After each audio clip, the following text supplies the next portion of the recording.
Here the question number 11. Two spherical soap bubbles of radius r1 and r2 in vacuum combine under isothermal conditions. The resulting bubbles has a radius equal to how much? So first of all, here two spherical soap bubbles of radii r1 and r2 in vacuum combine under isothermal conditions. So isothermal conditions are nothing but temperature remains same. So first of all, we will take like this: surface area of soap bubble 1 is equal to 8 pi r1 square into T, surface tension. Then surface area of soap bubble 2 is equal to 8 pi r2 square into T. Then what happens here? Two soap bubbles combine under isothermal conditions. So isothermal conditions, those two soap bubbles are combined. So that means here surface area of resulting air bubble is equal to 8 pi r square into T. Now what happens here? Under equilibrium condition, so that means 1 plus 2 is equal to 3. So that means what happens here? 8 pi r square T is equal to 8 pi r1 square T plus 8 pi r2 square T. So 8 cancel, pi cancel, T cancel, remaining r square is equal to r1 square plus r2 square. R is equal to square root over r1 square plus r2 square. So now which option is correct here? Option D is correct. Now the question number 12. The rate of steady volume flow of water through a capillary tube of length L and radius R under a pressure difference of P is V. This tube is connected with another tube of the same length but half the radius in series. Then the rate of steady volume through them is how much? The viscosity eta is equal to pi pressure r to the power of 4 divided by 8 V into L. So then what happens here? Pressure we will write P is equal to 8 eta V into L divided by pi r to the power of 4. This is the pressure, is total pressure. Now here the rate of steady flow of water through the capillary tube of length L and radius R under the pressure difference of P is V. So first of all I will write the pressure. P1 is equal to 8 N V L divided by pi r to the power of 4. This is the number 1. Next, afterwards what happens is this tube is connected with another tube of same length but half of the radius. So that means L is same and radius is half of the radius. Now I will take the pressure P2 is equal to eta 8 V. Here I will take this one as pressure, that way this volume I will take as V here, this one V into L divided by pi r by 2 whole to the power of 4. So here P2 is equal to r to the power of 4 means 2 to the power of 4, 16. So 16 times N, that is eta 8 VL divided by pi r to the power of 4. This one I will take as the equation as number 2. So now what happens in this case here? The two tubes are connected in series. The two tubes are connected in series. Then what happens in this case? So the total pressure P is equal to P1 plus P2. But here one thing remember, in pressure P volume here, but here in one tube and two tube the pressure must be here V1. I will take this one is also V1. Then what happens in this case? Here P equal to that one. Then what about the P is equal to eta 8 V L divided by pi r to the power of 4 is equal to 8 n V1 L divided by pi r to the power of 4 plus 8 n V1 L divided by pi r to the power of 4 into 16. So then in all this one, which one gets cancelled here? Eta 8 pi L r to the power of 4, 8 n L pi r to the power 8 eta L pi r to the power of 4 cancel. So here V is equal to V1 plus 16 V1, but here V is equal to 17 V1, but here which implies V1 is equal to V by 17. Which option is correct here? V by 17. So option B is correct.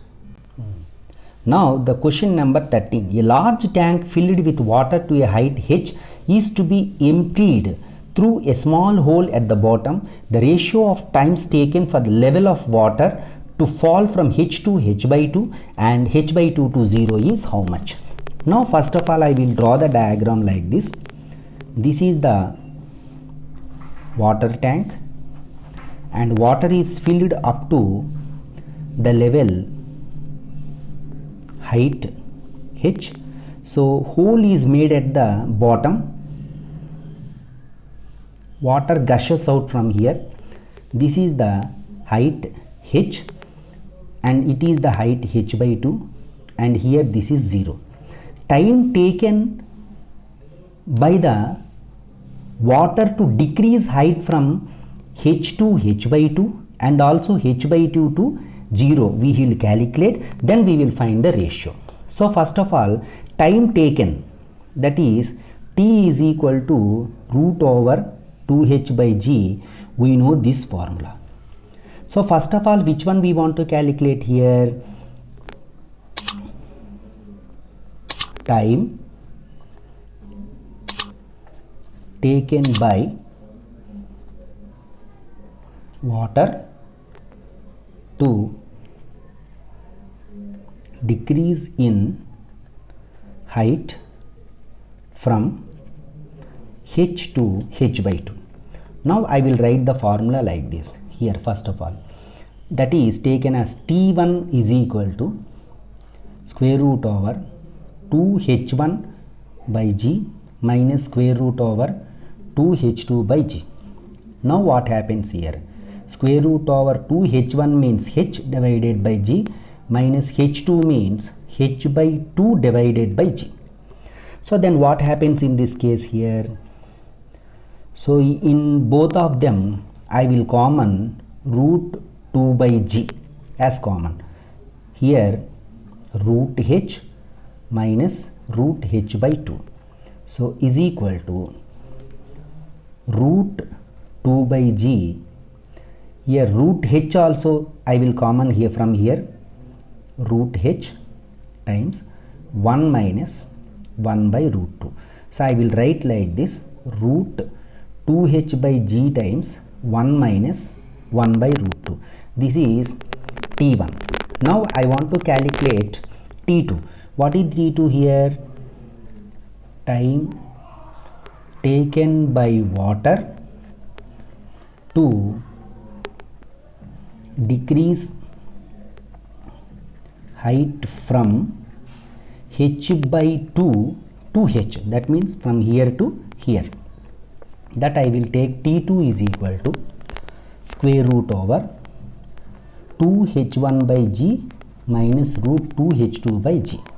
So here square root over 2 h by 2 by g minus 0. Why? Because h2 is 0. So the remaining here, what is this one here remaining?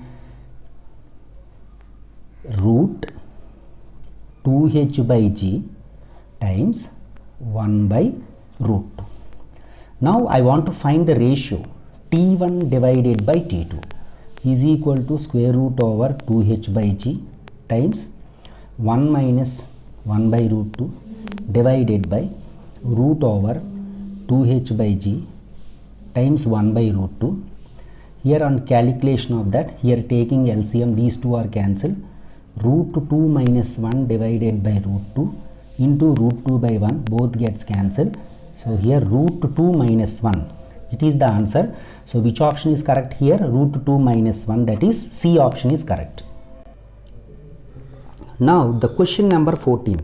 The density of liquid at 0 degrees centigrade and 100 degrees centigrade are respectively 0.1.0127 and 1. A specific gravity bottle is filled with 300 grams of liquid at 0 degrees centigrade up to brim. Brim is nothing but up to the edge, and is heated to 100 degrees centigrade. Then mass of the liquid expelled in grams is, expelled means comes out. So coefficient of linear expansion of glass is given 9 into 10 to the power of minus 6 per degree centigrade. So first of all, what are the given values we will write? Density of liquid at 0 degrees centigrade is equal to 1.0127 and density of liquid at 100 degrees centigrade is nothing but 1.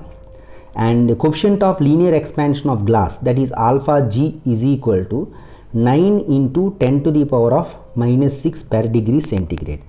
But here we want to calculate mass expelled. Mass expelled is nothing but we will calculate the gamma apparent is required. Apparent expansion is required. So first of all, gamma real is equal to density naught, density minus density 100 divided by density 100 into rise in temperature.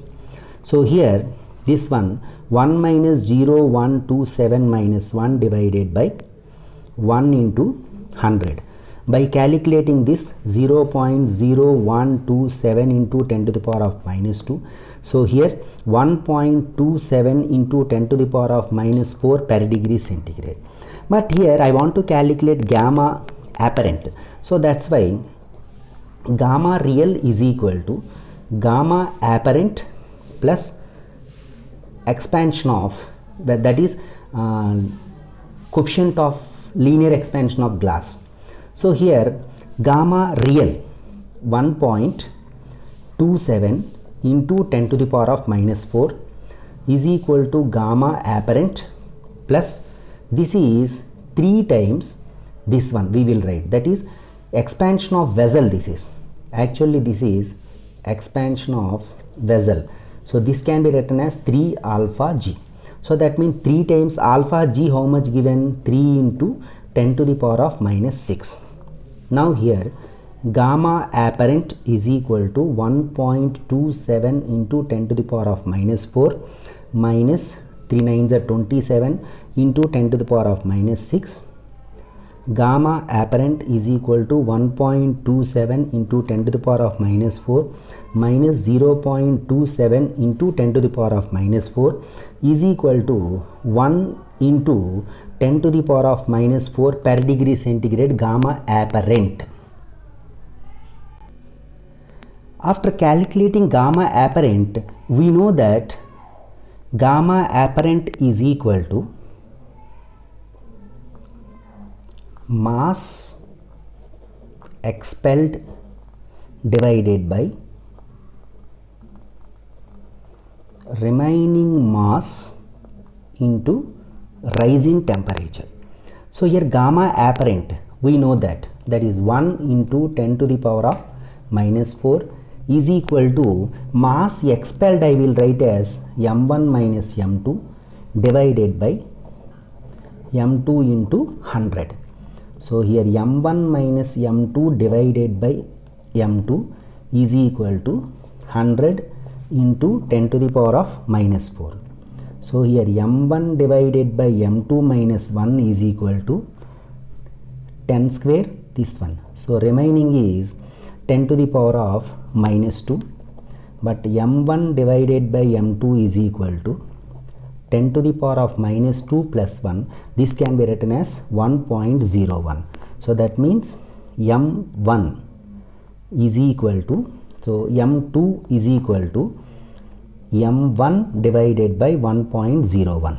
We have to remember this one. Then which one calculated here? Mass expelled. That means your liquid expelled we will calculate. So that means what happens here? m1 minus m2. So m1 we know 300 minus 300 divided by 1.01. m2 means.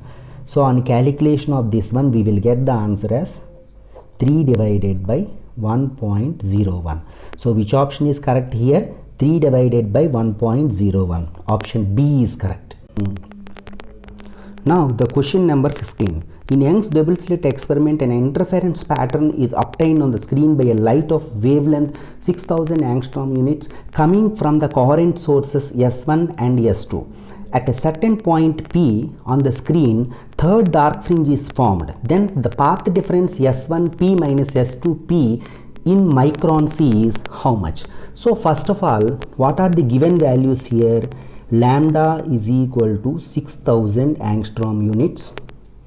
6000, that is 6000 angstrom units.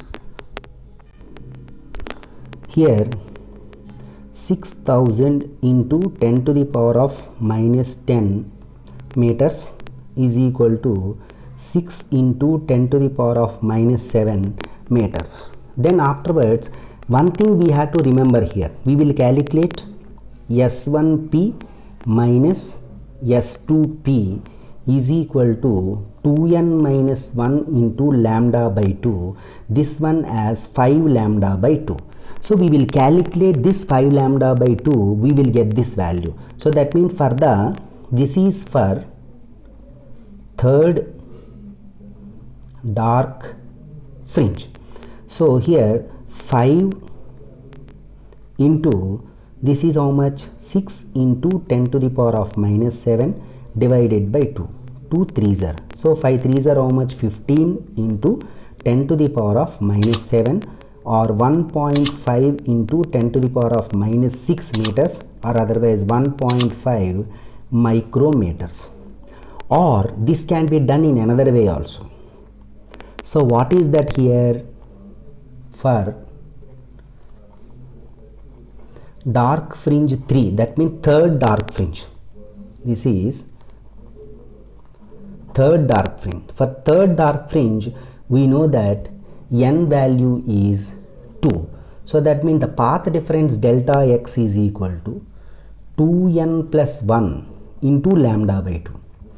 2 into 2 plus 1 into 6 into 10 to the power of minus 7 divided by 2. 2 2s are 4 plus 1 how much here? 5 into 6 into 10 to the power of minus 7 divided by 2. So 2 3s are here 15 into 10 to the power of minus 7 meters or otherwise 1.5 into 10 to the power of minus 7 meters or 1.5 micrometers. So which option is correct here? Bombay is correct. B. Now the question number 16. A vibration magnetometer consists of two identical bar magnets placed one over the other such that they are perpendicular and bisect each other. The time period of oscillation in horizontal magnetic field is 2 to the power of 5 by 4 seconds. One of the magnets is removed and if the other magnet oscillates in the same magnetic field, then the time period is seconds is how much? So first of all, what is the time period? T is equal to 2 pi times root over I divided by m into h. But one thing first, what is that? Bar magnets placed one over another perpendicularly. So that means in this case I1 for first magnet and second magnet moment of inertia is equal, and here m dash is equal to m square plus m square, root is equal to root 2m, and here the new time period I will take this one as t1 is equal to 2 pi times square root over I1 plus I2 divided by m dash into h. So here t1 is nothing but 2 to the power of 5 by 4 is equal to 2 pi square root over 2I divided by root 2m into h. So this is the equation number 1. Then afterwards what happens here? One magnet is removed. Then what happens here? Time period t2 is equal to 2 pi times square root over I divided by m into h. This is second equation. 1 divided by 2. That means 2 to the power of 5 by 4 divided by t2 is equal to 2 pi times square root over 2I divided by root 2m into h divided by 2 pi times square root over I divided by m into h. Whatever the common factors which are there, those are all cancellation. 2 to the power of 5 by 4 divided by t2 is equal to root 2 by root 2. Now here 2 to the power of 5 by 4 divided by t2 is equal to square root over 2. Here divided by root 2 means 2 to the power of 1 by 2. So here 2 to the power of 1 minus 1 by 2. So here 2 to the power of 5 by 4 divided by t2 is equal to square root over 2 to the power of 1 minus 1 by 2, 1 by 2. So here 2 to the power of 5 by 4 divided by t2 is equal to 2 to the power of 1 by 2 into 1 by 2. So that means t2 is equal to 2 to the power of 5 by 4 divided by 2 to the power of 1 by 4. So t2 is equal to 2 to the power of 5 by 4 minus 1 by 4 is equal to LCM 4, 5 minus 1. So then what happens in this case here? t2 is equal to 2 to the power of 4 by 4 means 1. So that means 2 seconds is the answer. So which option is correct here? Option C is correct. Now the question number 17. The magnetic susceptibility of a material of a rod is 499. Permeability of in vacuum is 4 pi into 10 to the power of minus 7 Henry per meter. Absolute permeability of the material of the rod in Henry per meter is how much? So here magnetic susceptibility given chi is equal to 499 and magnetic permeability in vacuum is given mu naught is equal to 4 pi into 10 to the power of minus 7 Henry per meter, and we want to find which one absolute permeability. Absolute permeability, mu is equal to mu naught times 1 plus chi. So mu naught 4 pi into 10 to the power of minus 7 1 plus 499. 4 pi into 10 to the power of minus 7 into 500. So here 2000 into 10 to the power of minus 7 into pi. So here 2 into 10 to the power of minus 7 plus 3 into pi. So here 2 pi into 10 to the power of minus 4 Henry per meter. So which option is correct here? Option B is correct. Now the question number 18. A parallel plate capacitor of capacity C0 and charged to V0. Number 1. The energy stored in the capacitor when the battery is disconnected and plate separation is doubled is T. The energy stored in the capacitor when the charging battery is kept connected and the separation between the capacitor plates is doubled, that is E2. So here this is E1 and this is E2. Then the ratio E1 and E2 value is how much? So first of all, which capacitor it is? Parallel plate capacitor. So in parallel plate capacitor, what is given here? Capacity is equal to C0 and potential is equal to V0. But actually C0 is equal to epsilon naught into A divided by D. And here one thing we remember here, charge stored in capacitor, that is Q is equal to C0 V naught. Now in this question given number 1, so what is given here? Energy stored in capacitor and battery disconnected. So here battery disconnected. Battery disconnected, charge remains same and plate separation is doubled, which is very important. Plate separation is doubled. So that means the capacitance, new capacitance we will take as C is equal to C naught by 2. So here energy even when the battery disconnected, plate separation is doubled, energy we will take which one here? E1 is equal to half Q square by C is equal to half. Q means what is that? C naught V naught whole square divided by C means what is that? C naught by 2. So on calculation of this one, E1 is equal to C naught V naught square. This is the equation number 1. Then for second one, what happens? Energy is stored in capacitor when charging battery is kept. So that means battery connected. Similarly, plate separation between is doubled. So then energy E2 is equal to half C into V naught square. But one thing remember here, C is equal to C naught by 2.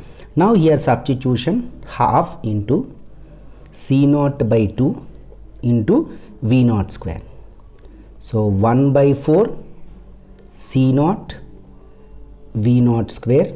This is equation number 2. Now here what happens? From 1 into, so here E2 is equal to 1 by 4 C naught V naught square, but E2 is equal to 1 by 4 into E1. This is E1 here. So that means E2 divided by E1 equal to 1 by 4, but here required ratio is E1 by E2. So that's why E1 divided by E2 is equal to 4 by 1, or otherwise ratio 4 is to 1. But here which option is correct? Here 4 is correct. That means option A is correct. Now the question number 19. An infinite number of electric charges each equal to 5 nanocoulombs are placed along x-axis at x equal to 1 centimeter, x equal to 2 centimeter, x equal to 4 centimeters, x equal to 8 centimeters, and so on. In this setup, if the consecutive charges have opposite sign, and then electric field in Newton by Coulomb at x is equal to 0 is how much? So first of all, charge which is given Q is equal to 5 nanocoulomb is nothing but 5 into 10 to the power of minus 9 coulombs, and given 1 by epsilon naught value is equal to 9 into 10 to the power of 9 Newton meter square by Coulomb square. But here given what is that? Suppose this is the x-axis at x is equal to 0. Here at 1, that means from 0 to 1. So here we placed the charge Q here plus Q. Then afterwards the distance from here 0 to 1, here this is 1 centimeter. Then afterwards 2 centimeters, another charge which is placed minus Q. Then afterwards at 4 centimeters, another charge Q, that is plus Q. And like that up to so on infinite number of charges which must be placed, and also the consecutive charges are opposite, plus Q minus Q, plus Q minus Q, like that. In this setup, the electric field in Newton by Coulomb is how much? So here electric field is equal to 1 by 4 pi epsilon naught Q by R square. So this is the formula to calculate the electric field. Now I will apply for this one. Then what happens here? Electric field at 0 required. That means origin required. So that means electric field is equal to, in all the cases 1 by 4 pi epsilon naught is common, plus Q divided by R1 square. minus q divided by r2 square plus q divided by r3 square dash dash dash infinite terms. So is equal to, in all the cases, q common 4 pi epsilon naught 1 by 1 centimeter is nothing but 10 to the power of minus 4 whole square means. Here 1 divided by 2. 2 means what is that? 4. 4 into 10 to the power of minus 2 plus 1 divided by here 4. 16 into 10 to the power of minus 4. Here plus, here minus 1 is minus, and infinite terms we are getting. So that means what happens in this case? Q divided by 4 pi epsilon naught into 1 by 10 to the power of minus 4 as common, 1 minus 1 by 4 plus 1 by 16 dash dash dash infinite number of terms. So here infinite number of terms here 1 minus 1 by 4 plus 1 by 16 dash dash dash infinite terms. So in this case a is equal to 1 and common ratio r is equal to minus 1 by 4. S infinitive is equal to a by 1 minus r. 1 divided by minus into minus plus 1 by 4. So here S is equal to 4 by 5. That means S infinitive is equal to 4 by 5. Now here Q divided by 10 to the power of minus 4 into 4 pi epsilon naught into this whole value I will write as 4 divided by 5. So is equal to, Q means what is that here? 5 into 10 to the power of minus 9. Here 1 by 4 pi epsilon naught value 9 into 10 to the power of 9 into 4 divided by 10 to the power of minus 4 into 5. 5 cancel, these two gets cancelled. 9 into 4 36 divided by 10 to the power of minus 4 is equal to 36 into 10 to the power of plus 4 Newton by Coulomb.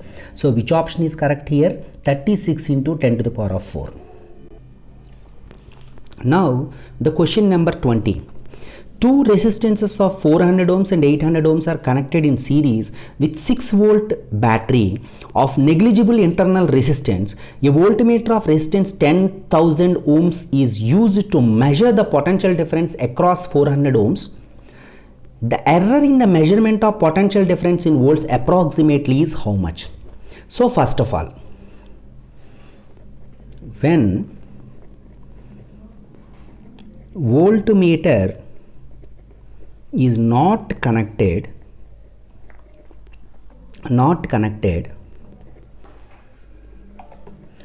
PD across, now here when voltmeter is not connected, PD across 400 ohms, V1 is equal to IR. Current means what is that?